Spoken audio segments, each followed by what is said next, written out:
Secrets Kill, The Avenge Her Series Book 1. Written by Laurel Night. Narrated by Bridget and Jake Bordeaux. Chapter 1. Kate. On the count of murder in the first degree, we, the jury, find the defendants not guilty. In the brief moment of absolute silence, my heart dropped to my stomach. It wasn't possible. The amount of evidence we'd collected was overwhelming. The district attorney had been so confident he'd charged them all together. Their DNA was all over her battered, burnt, and bloody body. My sister. I still hadn't been able to wrap my head around it. I knew I was adopted, but finding out I had a sister who lived so close by this entire time? Would things have been different if we had met? I wonder. At that moment, the crowd reacted to the verdict, and the deafening noise rose like an ocean wave.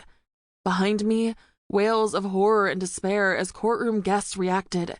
The few friends my unknown sister had, if I were to guess. My eyes roved over the single row of beautiful young women in the back, pausing briefly on a striking pair of men. Twins, I was fairly certain, before sweeping forward. Seated in one of the middle rows, a couple of my friends from the Miami-Dade Police Department and Crime Scene Investigation Unit accompanied me. As a show of support, perhaps seeing how affected I was by this particular case, they'd volunteered to attend with me, and stayed even after we'd given our testimony. Before us, the hordes of wealthy Miami elites cheered, rising in their perfumed clouds and pressing forward to congratulate the murderers on getting away with their horrific crime. They beamed, celebrating with the army of lawyers, while the district attorney stared in shock at the retreating jury. Preston, my fellow CSI, squeezed my hand tightly. I felt the pressure, but my body swiftly grew numb as the sound faded in my ears.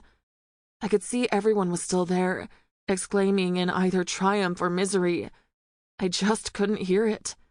It was as if my ears were filled with cotton, and the only sound I could hear was my rapidly elevating heart rate. Boom, boom, boom, boom, boom, boom, boom, boom, boom.